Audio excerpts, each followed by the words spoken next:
মধ্যপ্রাচ্যের মুসলিম দেশগুলোর মাঝখানে ছোট একটি দেশ ইসরায়েল। 1948 সালের 14 মে ফিলিস্তিন ছেড়ে যায় ব্রিটেন, আর ইহুদিরা ঘোষণা করে নিজস্ব রাষ্ট্র ইসরায়েলের। তখন থেকে ইসরায়েল রাষ্ট্র শুধু টিকেই থাকেনি, বরং তাদের পরিধি আরও বাড়িয়েছে। গত 75 বছরে ইসরায়েল রাষ্ট্র হিসেবে একদিকে যেমন শক্তিশালী হয়েছে, অন্যদিকে আরব রাষ্ট্রগুলোর মাথা ব্যথার কারণ হয়েছে।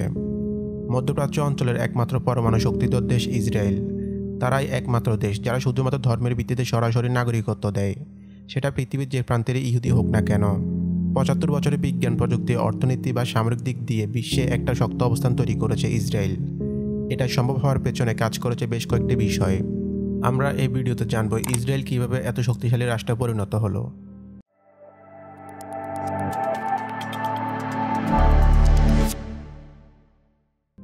ইসরায়েলের এতটা শক্তির পেছনে পশ্চিমা বিশ্ব, বিশেষত আমেরিকার একটা বড় অবদান আছে বলে মনে করেন বিশ্লেষকরা। দ্বিতীয় বিশ্বযুদ্ধের পর থেকে আমেরিকার বৈদেশিক সহায়তার সবচেয়ে বড় অংশ পেয়ে আসছে ইসরায়েল। ইসরায়েলের জন্মলগ্ন থেকে ব্রিটেন, ফ্রান্স ও আমেরিকার সমর্থন পেয়েছে। প্রথম বিশ্বযুদ্ধের পর ফিলিস্তিন অঞ্চলটিতে 400 বছরের অটোমান শাসনের অবসান ঘটিয়ে উপনিবেশ গড়েছিল ব্রিটিশরা। ফ্রান্সও এর মাঝে ছিল, যদিও এই অঞ্চলটি সমঝোতার ভিত্তিতে ব্রিটেন শাসন করে। ইহুদিদের নিজস্ব একটি ভূখণ্ড থাকার বিষয়টি প্রাথমিকভাবে এসেছিল ব্রিটিশ সরকারের তরফ থেকেই। তখন বিশ্বের বিভিন্ন দেশ থেকে ইহুদিরা দলে দলে ফিলিস্তিনের ভূখণ্ডে আসতে থাকে। এ নিয়ে আরব ও ইহুদিদের দ্বন্দ্ব বাড়তে থাকে। ফিলিস্তিন ভূখণ্ডে তখন মুসলিমরা ছাড়াও খ্রিস্টানদেরও বসবাস ছিল। ইহুদিদের বসতি গড়ে তোলার প্রেক্ষাপটে আরবরা বিক্ষুব্ধ হয়ে ওঠে। এই বিক্ষোভ দমনে ব্রিটেন নির্যাতনও চালায় আরবদের উপর। পরবর্তীতে ইসরায়েল রাষ্ট্র ঘোষণার পর প্রত্যক্ষ পরোক্ষ নানাভাবে তাদের সাথে ছিল ফ্রান্স ও ব্রিটেন। মধ্যপ্রাচ্যের দেশগুলোর মধ্যে শুধুমাত্র ইসরায়েল রাষ্ট্র গণতন্ত্র প্রতিষ্ঠা করতে সক্ষম হয়, এবং সেই গণতন্ত্রকে সমর্থন দেয় ফ্রান্স ও ব্রিটেন। অন্যদিকে যুক্তরাষ্ট্র ছিল সেই দেশ যারা ইসরায়েলকে প্রথম স্বীকৃতি দেয়। ইসরায়েল রাষ্ট্র যেদিন প্রতিষ্ঠা হয় ঠিক সেদিনই স্বীকৃতি দিয়েছিল আমেরিকা। যুক্তরাষ্ট্রের সরকারি অফিস অব দ্য হিস্টোরিয়ান্সে উল্লেখ রয়েছে, হ্যারি এস ট্রুম্যান 1946 সালে আমেরিকার প্রেসিডেন্ট হওয়ার পরপরই ইহুদি রাষ্ট্রের ব্যাপারে তার সমর্থন ঘোষণা করেন। 1948 সালে ইসরায়েল রাষ্ট্র ঘোষণা হলেও এই অঞ্চলে ব্রিটেন ও ফ্রান্সের প্রভাবটাই বেশি ছিল। কিন্তু আমেরিকার সাথে সম্পর্ক আরও দৃঢ় হয় 1956 সালে দ্বিতীয় আরব ইসরায়েলি যুদ্ধের প্রেক্ষাপটে। ইসরায়েল পশ্চিমাদের মদদে যখন মিশরে হামলা চালায়, তখন মিশরের পক্ষে থাকা দেশগুলোকে সহায়তা করতে আগ্রহ দেখায় সোভিয়েত ইউনিয়ন, আর মধ্যপ্রাচ্যে সোভিয়েত ইউনিয়নকে ঠেকাতে ব্রিটিশ সেনাদের হটিয়ে অবস্থান নেয় আমেরিকা। ইসরায়েলের জন্মই হয়েছে মূলত পরাশক্তিদের বিশাল সমর্থনে, যেটা ইসরায়েলের ক্ষমতায়নে একটা বড় ভূমিকা রেখেছে। এছাড়া এটাও মনে করা হয় যে ইহুদিদের সাথে শিক্ষাগত, সাংস্কৃতিক, বৈজ্ঞানিক এমন নানা দিক পশ্চিমা চিন্তাধারার সাথে মিলে, যেটা আরবদের থেকে ভিন্ন। এজন্য ইসরায়েলকে মধ্যপ্রাচ্যে এক টুকরো পশ্চিমা দেশ হিসেবে গণ্য করা হয়।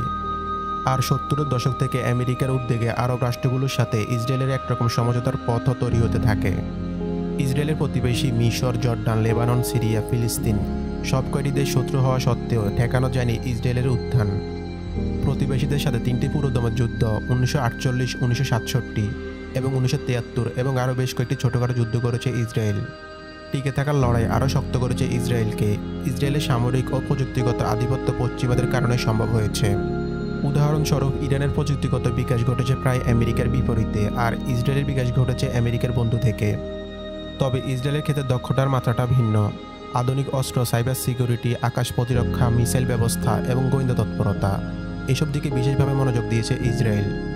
আমেরিকার কংগ্রেসনাল রিসার্চ সার্ভিসের রিপোর্ট অনুযায়ী ইসরায়েলের প্রযুক্তিকে অত্যাধুনিক করতে প্রভাব রেখেছে আমেরিকা। 2023 অর্থ বছরে যৌথ সামরিক প্রকল্পে 52 কোটি মার্কিন ডলারের অনুমোদন দিয়েছে মার্কিন কংগ্রেস, যার মাঝে 50 কোটি শুধু মিসাইল তৈরির খাতের জন্য। আমেরিকার সাথে কৌশলগত সম্পর্ক এবং বিনিয়োগ ইসরায়েলকে সামরিক ও অর্থনৈতিক দিক দিয়ে লাভবান করেছে। এভাবে ইসরায়েল স্টার্টআপ রাষ্ট্র হিসেবে খ্যাতি অর্জন করেছে। রাষ্ট্র হিসেবে ইসরায়েল শুরু থেকে চেয়েছে সামরিকভাবে শক্তিশালী হতে, কারণ আরব রাষ্ট্রগুলোর মাঝখানে তাদের টিকে থাকার জন্য এটা ছিল একমাত্র পথ।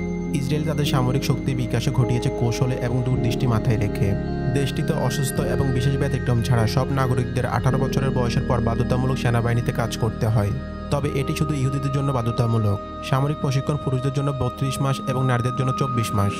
60-এর দশক থেকে পরমাণু শক্তিধর হয় দেশটি। ফ্রান্স ইসরায়েলের পারমাণবিক অস্ত্রের প্রকল্পে সাহায্য করেছিল। ইসরায়েল তাদের পারমাণবিক কর্মসূচি নিয়ে বেশ গোপনে এগিয়েছে।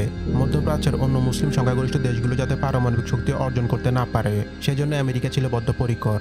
ইসরায়েলের পারমাণবিক কর্মসূচির ব্যাপারে আমেরিকা এবং ব্রিটেন অনেকটা চোখ বন্ধ করেছিল। পশ্চিমা দেশগুলো বিষয়টি জেনেও না জানার ভান করেছে। ইসরায়েল শুধু সামরিক দিক থেকে নয়, অন্যান্য ক্ষেত্রেও সমানভাবে দক্ষতার দিকে এগিয়েছে। ইসরায়েলের চমক জাগানো সাফল্যগুলোর মধ্যে অন্যতম হচ্ছে তাদের কৃষিখাত। ফিলিস্তিনিদের বিতাড়িত করার মাধ্যমে ইসরায়েল রাষ্ট্র যখন প্রতিষ্ঠা হয় তখন সেখানে পানি এবং উর্বর ভূমি সংকট ছিল। কৃষিভিত্তিক রাষ্ট্র পরিচালনা থেকে একটি হাইটেক অর্থনৈতিক ব্যবস্থায় রূপান্তরিত হয়েছে ইসরায়েল। অত্যাধুনিক সেচ ব্যবস্থাপনার মাধ্যমে মরুভূমিতে নানা ধরনের শস্য ফলানোর সাফল্য দেখিয়েছে দেশটি।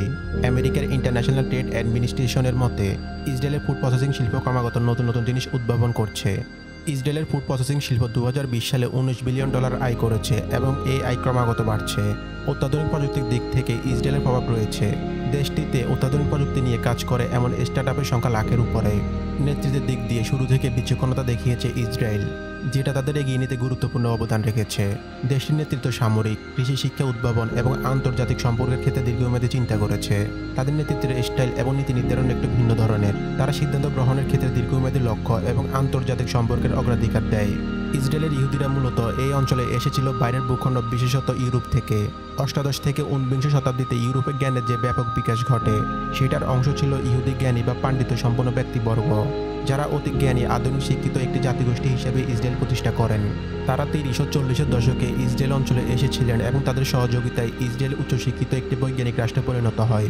মধ্যপ্রাচ্য, যেখানে দারিদ্র্য, বৈষম্য ও শিক্ষার অভাব ছিল, সেখানে ইসরায়েল একটি ভিন্ন সমাজ এবং রাষ্ট্র ব্যবস্থায় উপনীত হয়। তবে যতই আধুনিক বা শক্তিধর হোক না কেন, এর পেছনে তাদের আন্তর্জাতিক আইনের লঙ্ঘন, ফিলিস্তিন ভূখণ্ড দখল এবং মানুষের উপর সহিংসতার বিষয়টি উপেক্ষা করা যায় না।